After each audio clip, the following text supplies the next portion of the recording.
We will have a first presentation, which is a science-based presentation about strength. We are here in between experts. I don't need to explain you the need of strength as a performance limiting factor. Even the long-distance runners start now to think about strength development. So strength is definitely one of the key areas for performance improvement. And I'm pleased today that with Sean Pickering, who is coming from the throwing events, we will have a presenter who will cover the applied science part. Remember, we don't want to have science for the book. We want to have science which opens new ideas for you, and you know what you could or should be doing different tomorrow in your training. If we give you any presentation where this is not covered, let me know, because then we have failed our target. So applicable information, what you can use in training tomorrow. Second, in the second part, we will go to best practice. We will have a coach on the floor, and I'm pleased that we will have Dale Stevenson with us, who happened to be the coach of the shot put winner from New Zealand of Thomas Walsh. Thomas couldn't make it this morning. He has, as you can imagine, a lot of activities to do. He has an appointment with some journalists, and I was also told that he has to see to a tattoo shop because he lost, obviously, a bet, and the result is that Dale is thinking about, he has the power now to choose a tattoo and also to choose the location of the tattoo. Maybe as colleagues we can later give him some helpful advice what tattoo we put on Tom. Program is clear. Let us have a short look on our friend Sean.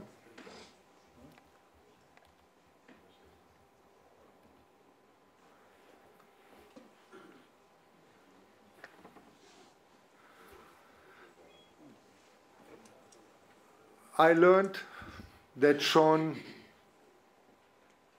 has been chosen the right parents. So he comes from a history of sports people. His father was an outstanding sports commentator and dedicated his life to sport.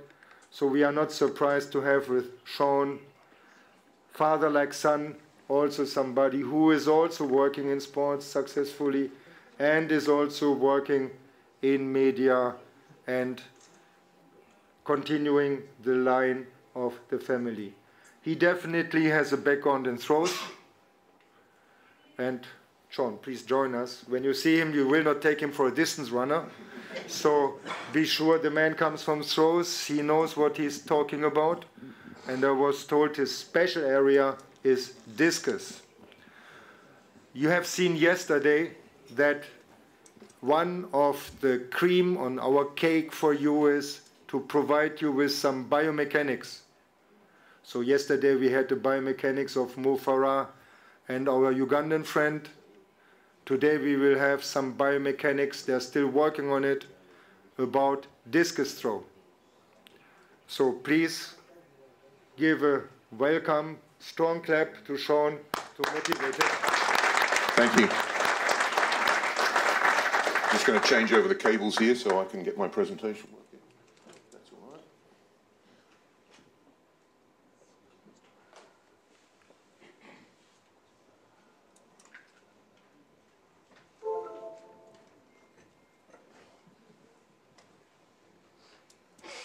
So they haven't provided me with a lapel mic, so sorry, I'm going to be holding this microphone, so I hope I don't forget about it and drop it too low.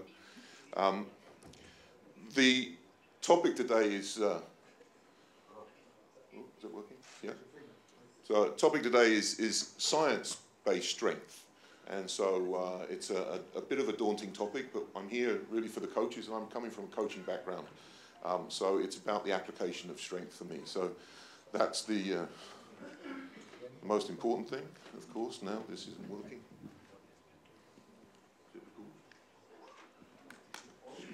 technology issues.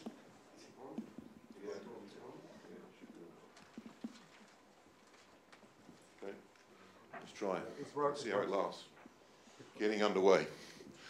First of all, about me, as Gunther introduced me, I have a background in sport, but I'm not a scientist. I'm going to make that clear first. So for me, it's about the application of science and about interpreting that for what we need to do. So also, I'm a coach. I've been a coach. I was the head of heavy throws for Great Britain through the London 2012 Olympics. But my actual, and a former athlete, I was a competitor in the 96 Olympics and date back even further to that. My college career in the US was back in the 80s, so I kind of had two careers as an athlete. My background is in sports marketing. I ran the sponsorship for Canon for a number of years, and so traveled around from that. And also I'm in communications, so commentary and a few other things. The most important thing probably about me as an athlete, if I can say, is that I started training again after 8 years of not doing anything, and started my training in February, March of 1995 with a goal of making the 96 Olympics in the shot put. And I was previously a hammer thrower. So I actually made that goal, achieved that goal, and went on to throw 20 meters 45. As an old man, I started training again when I was 33.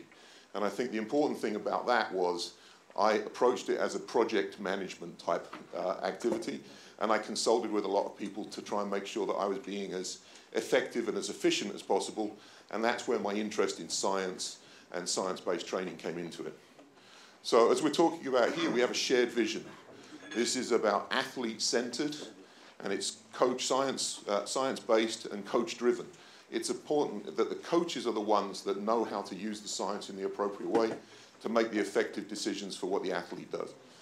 So, and I'm really a facilitator in that. My goal is really to make sure that we know how things work and try to make sure that we can move forwards in the right way. So there's a difference between what a scientist should know and what a coach should know. We're interested about what a coach should know, and it's the application of science in the approach to strength. So my background is from throws, of course, but I hope some of this stuff is applicable, particularly to the jumps events and somewhat to the sprints and hopefully even endurance. But it's based from a throws background. So I've been lucky enough to spend a lot of time with many of the current top coaches throughout the world.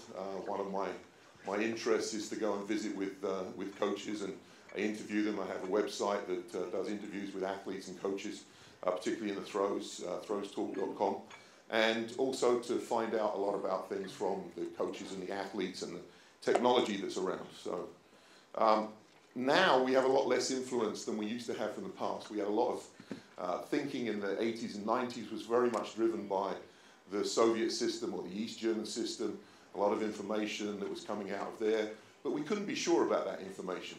We didn't know what we could trust, how much of it was maybe a little misleading, but also there was this big factor that there was a lot of drugs involved in that system, and that also was going to skew the results. And so therefore we're probably not as reliant upon that as we used to be, and that I think is a good thing. So now the focus is much more on athletic strength. It's on building a better athlete. It's not about building a stronger weightlifter. It's about being a better athlete and training the athlete and not the strong man. So we're interested more about power, and we're interested more about the speed element to the approach and not just the max strength element to the approach. So we understand the principle of training is very simple. We're trying to put a stimulus into the system, and this system, the stimulus will result in a compensation and hopefully an overcompensation, a supercompensation, and that's where we get the benefit from it. So of course, if we don't stress the system enough, we don't get as big a response, and if we stress the system too much, this green line at the bottom, we don't recover from it, and so therefore we're also not getting any benefit. So it's a fairly simple approach that we need to worry about. And of course, this progressive overload principle is important, that we keep that cycle going, that each time we're trying to progressively get better, we do a little bit more, subject ourselves to a little bit higher stimulus, we get a little more response to that, and hopefully we'll go on an upward curve. If we don't allow the recovery, we're going to go down, or we're not going to have any benefit from it. So it's a fairly old principle, Milo of Croton is a very famous story from back in the very early years.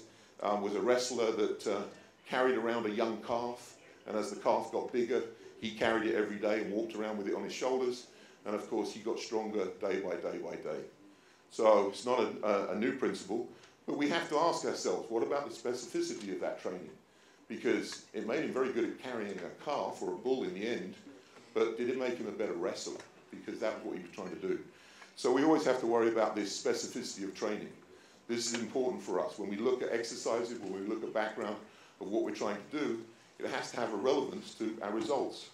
So specificity is the principle of training that states that you do in the gym should be relevant and appropriate to your desired outcome. Yeah? If we're not going to get any benefit from it, why are we going to do it? So that's important. So training should also go from general training up through to specific as the program progresses through the season. So, but we always have to keep in mind what the outcome goal is. So the best form of training for a thrower, for example, is the exercise itself. We know that if you want to get good at throwing, you should throw. You should focus on throwing. You should worry about things that help you to do that. But the goal really, you know, a tennis player plays a lot of tennis. They don't spend a lot of time in the gym. They try to get better at the skill that they're doing. So you get good at what you spend your as much effective time as possible doing. So technique also is a skill. So we have to treat it as a skill. So we have to learn that technique and train it as we would a backhand in tennis. And so therefore it's about how we repeat that principle, how we repeat that skill and learn that skill. So from a thrower's point of view, the focus should be on being a better thrower and throw as much as you can as recovery allows. That same principle about overload. We don't want to overload by throwing too much, but we want to throw as much as possible and spend our time doing that. Anatoly Bondarchuk is a famous coach scientist, head coach of the Russian system. He pointed out that the correlation, for example, between a maximum bench press and maximum performance in shot put had a correlation of 0.39. So it's really not that impactful over hundreds of athletes that he was able to monitor in the Russian program over many years.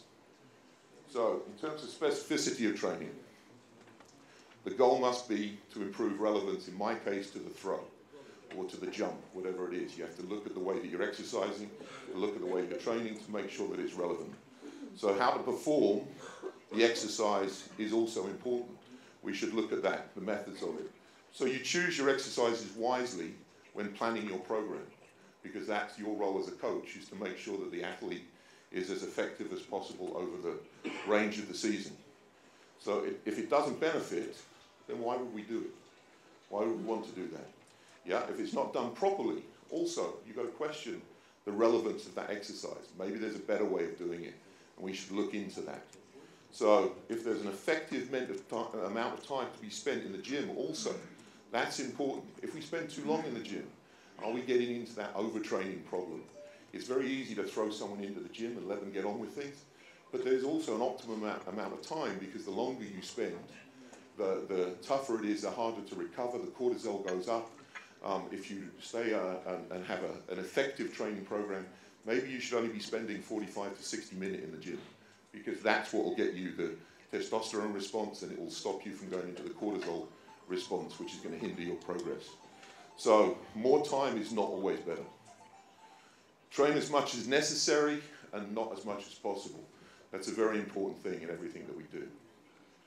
So from a science-based background, from a motor recruitment, when we're training muscles, it's very straightforward. We're trying to recruit the muscles to act against the system, to act against the load.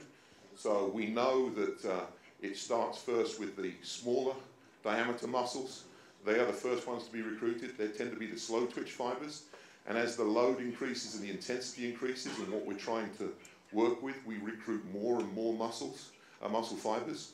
And at the end, for the heavier loads and for the highest intensity, that is when we're starting to get into the fast twitch fibers as well, because they're the last to recruit, they're the last to come in, but they're the most effective for us as well. So we have to be aware of that when trying to train and plan our training. So in terms of motor unit recruitment, we start off recruiting, first of all, the type 1 fibers, the blue ones at the bottom. They come in first. They're the slow twitch fibers, but they start to tire as we go through the moderate to intense exercise. And then we get into the type 2A fibers. They're the start to get into the fast twitch. And finally, the type 2B or 2X is sometimes referred to. These are the ones that come in at high intensity and high lows. They're the things that come in at the end, and particularly when we're working on speed. So in terms of also then how the muscle grows, how we become more effective with it, we have these two terms, hypertrophy and hyperplasia. So the hypertrophy is the growth of the muscle, the cross-sectional area, so muscles grow as you use them, as you exercise them. But also this hyperplasia is the splitting of the muscle, dividing up and becoming more muscle fibers. So we have two ways of which we can benefit from our training and how to look into those. The mechanism is first that the mass and the cross-sectional area increases, first of all with the slow twitch fibers, because of the action of actin and myosin, and to the periphery of the muscle. Then what happens is the myofibrils, the fibers within them, they start to stretch and to split, and across what they call the Z bonds or the Z lines. And then when that splits, that's when the myofibrils divide up, and then you increase the numbers. So we know that hypertrophy, for example, is for different types. The mechanism here is the fast twitch is mainly increased through the rate of synthesis. So as the muscle works, it grows more.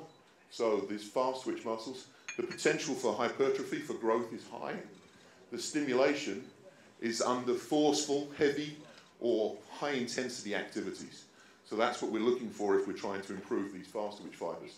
The slow twitch is more due to the reduced rate of degradation. So they tend to drop off slower, and the potential for hypertrophy in those slow twitch fibers is quite low. They actually respond to the low intensity, high reps is what causes them to grow. That's the bodybuilders doing lots and lots of reps. That's not really helpful for us. And fast twitch may in fact atrophy as the slow twitch grows. So that's also something we have to become aware of. So fibers get bigger and can split, multiply, but you cannot change types. That's also important. So therefore we need to train the right type of fibers. Yeah, we need to make sure that the training that we're doing is having the right effect on the fibers that we want to use in our strength training and our exercise activity. So we have a thing here, this is called the Hill equation. It's been around since 1928. It basically determines a rule for the force applied against the velocity of the contraction of a muscle. So therefore force on one side, velocity along the other. And so basically at one end here, this is at high force, this is an isometric contraction where you're no longer able to move a load. And as the load gets lighter and you come down here, the speed increases, but the amount of force that you're able to apply to it decreases as you come further along this curve. So there's a formula for it, so that's how you can calculate what they call the Hill curve, the Hill equation. And this is something that's very important in terms of the basis of research in science and application to strength and muscles in particular. So if we look then not just at the force, velocity, but also the power of how that works, so the rate of which that muscle is contracted. So we can compare the force-velocity relationship for a slow twitch and a fast twitch. The slow twitch is the red line. So this is generating much less speed, even though they have the same force, the same ability to force, but they act in a different rate. And so therefore the fast twitch fibers are able to generate much more velocity, and that's important when we're looking at power.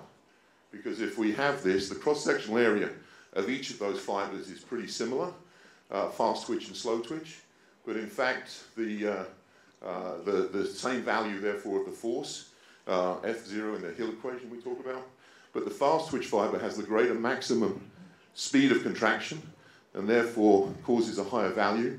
When we're talking about power, which is force times velocity, then actually you can see the power becomes the area under this curve.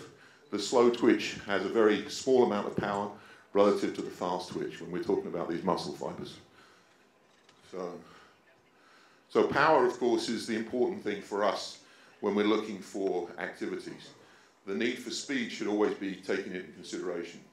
So under utilization of muscle forces, we need to look at power, which is force times velocity, the amount of force we're applying and the speed that we're applying it at.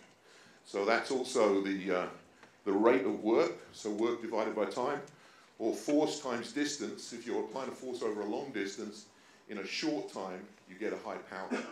So that's important for us to remember. So it's a component of strength and speed. And also important in that is the starting speed. How quickly do we get things moving? Because we should always be maintaining that we need to have strength quickly for a jumping or a throwing activity. So a high rate of force development is what we're talking about. And a high peak power is something we should always be looking for. So high force over a long distance in as short as time as possible is that goal when we're looking at training. So there must be this speed component to it. Here is what we talk about the force curve. So, and also when we talk about the fast twitch and the type of training, the heavy resistance training. So what's important for us is this,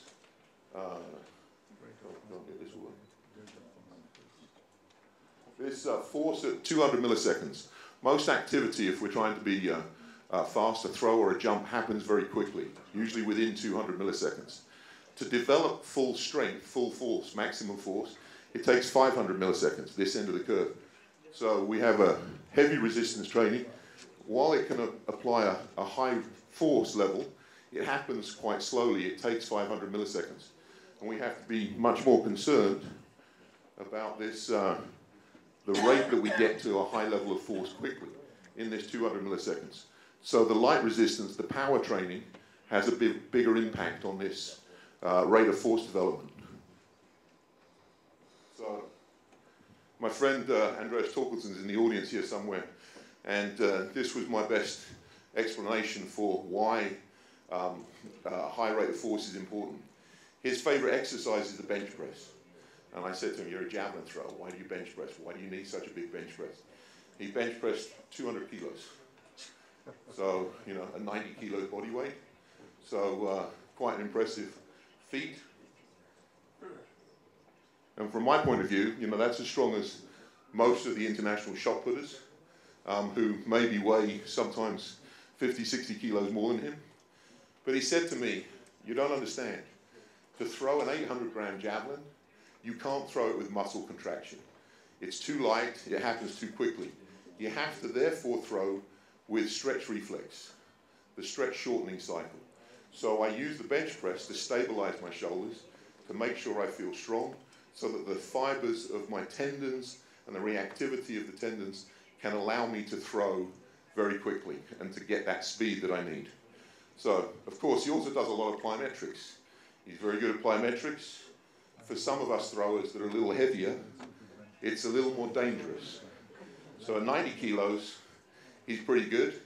But for guys that are maybe 120, 130 kilos, they maybe shouldn't be doing that. But if you look at what they're doing in the circle when they're throwing, actually everything they're doing is plyometric. The scientists in Denmark, when my friend was talking to them about this, asking if his throwers should do plyometrics, he said, it's not really worth spending extra time doing plyometrics, because if you're throwing and you're throwing hard, that's a plyometric activity and you're getting the benefit from it. So this speed of release is the important factor here. The reason that Andreas needed this stretch reflex was because the speed of releases of javelin is somewhere 28, 30 meters per second. So that's very fast. From a shot put, the heaviest event, we're talking about 13, 14 meters a second to be a 21 meter shot putter. Discus, 23 to 25 meters. Hammer, just a little bit more than that. And javelin, of course, is the fastest and the lightest event and travels the furthest. So therefore, the speed of release is the key factor. So when we're talking about javelin, for example, you are running at a certain speed, maybe 7 meters a second. As you approach this little graphic, hopefully you can see it, of the little javelin thrower, you approach, maybe you have a little bit of slowing down in order to prepare against the block. And then you apply this force, this rapid force, into the block that then causes the speed to go from 6.5 up to the desired 28 meters a second. So therefore we're talking about this 75% of what you're getting in your final delivery comes from this last phase, this application of this stretch reflex. So that's why it becomes so important for us. So, and the stretch shortening cycle, the stretch reflex that we're talking about there, what does that mean? That's the stored energy within the muscles. When the muscles are working and the tendons are working, you have this stretch capability. So actually the pre-stretch, the counter movement, the reason we do plyometrics is to get this pre-stretch. And in this point, in this case, we're talking about the muscle tendon stiffness, the tendon of the muscle unit down at the bottom, contributes to the rate of force development. So along with the muscular strength and the maximum force, but this is what gives the increase in the time to reach that maximum force, the muscle tendon stiffness. So we try to use that in our working. So we take energy, we put it into the spring, and hopefully the spring gives it back, and that helps us to deliver more energy in a faster time. So when we talk about going back to the hill curve, just briefly, there's some thinking that the stretch reflex, this comes from Pavakomi, that the stretch reflex actually changes the character of the hill curve, because at that power, that area where the tendons are able to deliver more energy, you actually get a little more additional force at the curve. So it changes what is a normal hill curve into a curve that delivers a little more energy at the area that we want, around this kind of quite heavy, not really heavy, but that's something that we can take advantage of. Sorry, this microphone doesn't seem to be working all the time. So this is kind of free energy that we're looking to tap into. So if we look at the hill curve relating to training, also what's important is that force, the high force, is things like a heavy back squat, near maximal force exercises. And at this end, the high velocity exercises is about like assisted running, overspeed work, these type of activities. And we can look along the curve even more and say, well, maximum strength is at one end, and then we go through strength speed, peak power, which is usually around 50% of 1 rep max, speed strength, and maximum velocity at the end. This area in the middle, the peak power, is very interesting, because if we are trying to improve our power, that's also an area we should be looking at. But just as a practical example, Henk Kruijnhof, who was very much an influence on me, he used this a lot. He trained his athletes, mostly sprinters, jumpers. He trained them only at the peak of the power curve, this 50% 1 rep max. He had very good results from it. But the problem was the athletes didn't feel they were doing any work. It felt too easy for them. And so therefore they didn't feel that they were getting the work done, and that has an impact on performance. People have to have also confidence in what they're doing. So that was an interesting response to that. So one of the things about the hill curve, about the application, sorry, the pointer's not working, so I have to point it myself, but the normal curve would be this, the red one, and then if you have a strength base, you can improve the blue, you can improve the force at one end, and the velocity, if it was power base, you'd increase the velocity at the other end. So therefore we have to look at how we affect the curve and what results we're getting from the training that we're doing. So strength-based training moves it one way, velocity-based training moves it another way. But perhaps the goal is we really want to move the curve to the right. We want to move everything. We want to improve strength and we want to improve speed. So therefore, this goal is to move the force-velocity curve to the right, and that's what we're looking to impact with our training. So perhaps there's a better way. We've done traditional thinking on training. Power lifts, squats and bench press play a big part in the throws. Traditionally, we've been looking at max strength in the area of 90 to 100% of max load, 1 rep max. But also, to develop power, you have to be above 90% of your maximum power output of that. So if we look at max power, usually about 40 to 50% of 1 rep max, we saw in the middle of that curve, and that also has to be above 90% of your maximum power, because that's where the fast twitch muscles are activated. Type 2B, type 2X is above 90%. So perhaps another way, a good option, is to look at this 60 to 80% range, a little heavier, so the athletes feel they're getting work done. So they have to keep the maximum power above 90%. Has to be working in that fast twitch area. Sometimes maybe the reps aren't fixed because you want to do as many as you can at that speed until the power drops off, till you drop below 90%. And so with training like that, you also have benefits because the testosterone response elevates the testosterone levels and decreases the cortisol levels.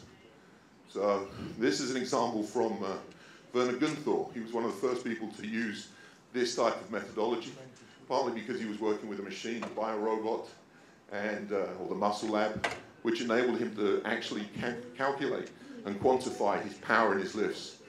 So when you try an exercise and you try an attempt with different weights, increasing loads, you can get the force velocity curve out of it and also the force power curve.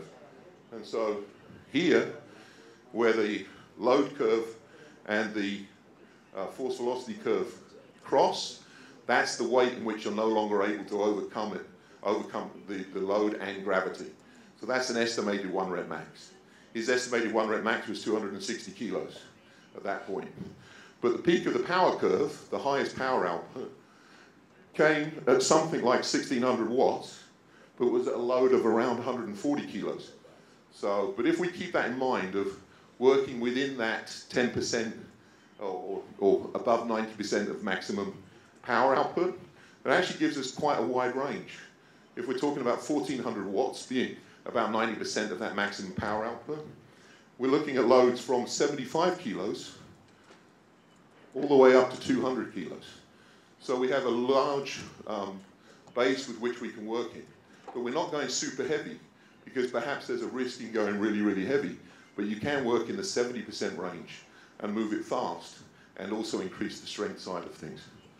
This is just an example of myself during that training period, as I said, only to judging me against another athlete who was my competitor at the time in the UK. We did a concentric bench press. So stopping, pushing as hard as you can. So he was very strong, 210 kilos, his estimated 1 rep max. Me, on the other hand, 150 kilos. So I wasn't really worried about my strength and didn't have a great deal of it. But what was interesting, if you look at the power curve, so he had much more power than me, but my curve came much more to the right. My speed was much better. And when we talk about the weight of the shot, which is important because that's what we're trying to move, so relatively, you can see the difference between us. I had about 25, 30% more power. And so that day I threw 20 meters and he threw 18 meters. So in terms of practical application, that's important. So also when choosing the loads, we can look at the force velocity and look at the amount of power or the amount of force that we can generate from these different weights and ask ourselves, are certain loads applicable to us? For example, this was done from one of our weightlifting coaches. He's talking about push press or jerk, jump squat and half squat with weights of 60 up to 150 kilos. And in fact, for the squats, also use 200 and 240, so to get a higher load. What they found was, though, that this area for the squats, the triangles, the half squats, 130 kilos developed less power, less force than 60 kilos with a jump squat. So therefore he's saying, well, why do we do that? Why do we worry about that? This is important in choosing the right exercises and the right loads. Because if we look here, same thing, how strong is strong enough? It's interesting because we look at different loads here, 50, 80, 100, and 120 kilos on a power clean. So the maximum power at the top here, there's not a lot of difference between those last two loads, the 100 and the 120. So if we can get a lot of benefit out of it, are the risks of going heavier too high for the benefit we're going to get in terms of training? Because we also want to recover, we want to throw, we want to do other things. And so therefore, with increased load, sometimes comes increased risk. And so our goal is to rush slowly, not necessarily try to go as fast as you can. So this area at the end here, we estimate that maybe a lighter load is more effective at that time. We talk about exercises and how effective to do certain exercises. If you're a weightlifter, the goal is to move as heavy a weight as possible. So I don't know if you see Olympic weightlifters, when they're doing a snatch, they're taking a heavy weight, they're trying to move it as low as possible, as little as possible, and then they get underneath it. Their highest rate of force development is actually when they pull themselves underneath the bar, because they want to move the bar only up to the low height, because they can lift the heaviest weight that way. Our goal is to increase power, so not load. Our goal is power, so we want the weight to move over a longer distance and at a faster rate. So therefore, if we're talking about a snatch from the floor like an Olympic weightlifter, what's interesting, you see the angle of that curve, the rate of force development that we're judging. With a hang snatch, where we're starting from here, rather than the full first pull from the floor, we're just going for the second pull. We get a lot more intensity out of that, a higher rate of force development. And so therefore, perhaps this is more effective for us to look at these exercises. It's also easier to teach. It's a benefit. And also when we're looking at the force output in terms of the force against the floor, with that second pull, and we're jumping, we're trying to get as high as possible, it also generates more force. Just as an example, I'll show you one of my athletes doing this particular exercise in a kind of a plyometric way. So this is 125 kilos. So a very short movement, very little pre-stretch, starting from a high point, and then moving the bar as high as possible in as short a time as possible. So 125 kilos, this was actually his 10th set of that workout, but you'll still see the speed is very, very good. So, and if we look at that in terms of other exercises and how to apply this stretch reflex and utilize these things. Simon Pedersen, who was a finalist in the discus here. So this is a pre-tension applied in a box squat. See, he's taking his feet off. So he's slapping the feet down and trying to get as much speed, and also using the front chain, the muscles in the front. So even though he's doing here a set of 8 or 10 at 260 kilos, he's still trying to apply speed and applying that stretch reflex, the pre-tension, in order to get that boost of acceleration and rate of force development. So, and similarly, in homage to Dale and Tom, this is a film of him doing an eccentric overload, where he's going to do a drop with an extra 160 kilos. As he hits the ground, that comes off, and he pushes the 70 kilos up overhead. If you look at this and think about a shot putter, coming around, in this case is a spinner, landing in a circle with great speed, coming down from a height, with extra force, you're coming down, and then you want to come out of that as quickly as possible. So you see the specificity of this type of work. So we want to assess this work as well. That's also important. We're a way of testing how effective the power training or our training is. One of the things, there's a test called the Abelarkov test. It's a vertical jump test. And if we're doing a vertical jump, this was Koji Mirafushi back in 2008. So this is a test where you test vertical jump. So here, 102 centimeters at 104 kilos. Very, very powerful athlete. But then they add a load. They add 5% of body weight, 10%, 15%, and then finally 20%. So theoretically, you track that. You get the output here in inches or centimeters. And then you can plot that on a curve. So here, with these tests, you can see that 40.5 inches, that's 104 centimeters. But with 20% body weight, so an extra 22 kilos, he still had 33 centimeters, which is about 33.5 inches, about 90 centimeters. So when you plot that on the curve, and you can see these lines over here, a sharp drop off in performance, if it goes low, it means that you could benefit from that kind of power training, but it's a good way of measuring people. A slight drop off means that you're not going to get that much more benefits from the continued power training, but it's a good way of monitoring your athletes. You can also look at the measurement of power. There's a couple of ways of doing it. This is where the scientists get a little bit scientific. It's quite a calculation. But this is actually how you can generate power. This is a comparison of what we just saw, Koji Mirafushi, 104 vertical jump at 102 kilos. That comes out with a power of 8,878 watts. So just by comparison, I put in Tom based on 72 centimeter vertical jump. But I think, and I want to clarify this, but I think probably he's measuring that with a force max, and rather than just a jump above, because I think he's higher than this. But just it's a good way of relatively seeing your athlete. And this Kia peak power nomogram is just a way of plotting body weight against height on one side. It gives you a figure. For me, there's another thing I use sometimes, which I think is a lot easier for most of us. And I call it the power index. A few friends of mine have been using this. It's very simple. It's the square root of the body weight times the square root of the vertical jump. And then there's certain guide numbers of it. A college athlete is usually around 70 to 80. An Olympic male athlete, in this case, 90 to 100. So if we put those same numbers in, Koji is 103, Reese 110. You'll see very similar results in terms of ranking. Tom a little bit lower. But you see it's it's much easier system to use if you're trying to monitor your athletes.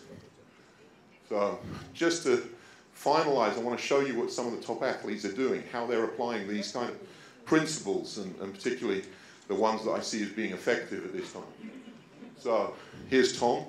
I'm not going to steal Dale's thunder too much, but I did collect some information from them just to talk about what their kind of levels of strength are in key exercises. Power clean 180, bench press 215, back squat 260. These are good. He's very strong, but he's not super strong relative to some of the other guys. Some of them have much bigger numbers, 215 kilo clean or 300 kilo bench press. So this is strong. How strong do you need to be? How strong is strong enough? This is important. But the other thing that's important is that they do things like counter movement jump is an important exercise for them. Lots of rotational strength work, lots of mobility work. So they take that into consideration.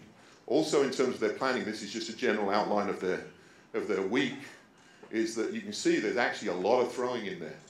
They use throwing as a skill, and they want to throw a lot, and they actually only have 2 lifting programs in there. And they have other exercises, conditioning circuit, gymnastics, but they throw 5 or 6 times, and they lift twice. So this is maybe not what you think of a typical typical thrower. So, but very important. And Dale, he looks at it as a skill, and said his goal for me, when I spoke to him about it, he said, my goal is to get through training without speaking to it. Because if he can get through, if he's throwing and I don't have to talk to him, he's doing all right. And the skill learning is going very well. So Sophie Hitchen, who was an Olympic bronze medalist in the hammer, unfortunately finished 7th last night. But another one. She does a lot of focuses on throwing. And the hammer throws particularly works well. There's a lot of influence of Bondarchuk. And so what they do is they throw with heavy hammers, light hammers, a lot of specific strength work, and specific exercises that support the technique. So she's not very strong. If you look, her power clean is okay, 102 kilos for 2. But her back squat, she doesn't squat heavy. Front squat, she just squats light, fast, repetitive. And so they spend a lot more time throwing. They throw twice a day. And they're throwing 4 or 5 days a week.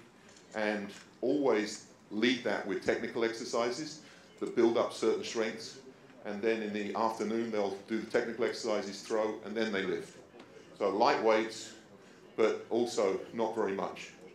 And so just as an example of some of the exercises they're doing. So I thought this would be interesting for you. So you can see this is, a lot of it is done on site at the hammer circle. They usually combine exercises. At the bottom there's some specific exercises very related to hammer. A weight against an elastic band or jumping in sand. She'll do power cleans and then jump. She'll do here squats and then jump with dumbbells. So everything, and then also you'll see this on the top right, she's doing deadlifts immediately followed by power cleans, always in complex exercises like this. So you're never going to do a lift without activating that lift. So Frederick Dacres, the Jamaican throwers, has been a big story. They've done a great job. Julian Robinson, the coach particularly, has come through. They had 2 guys in the top 8 of the discus, including this guy, one of the best talents. They're focused, so he's strong. He's very strong.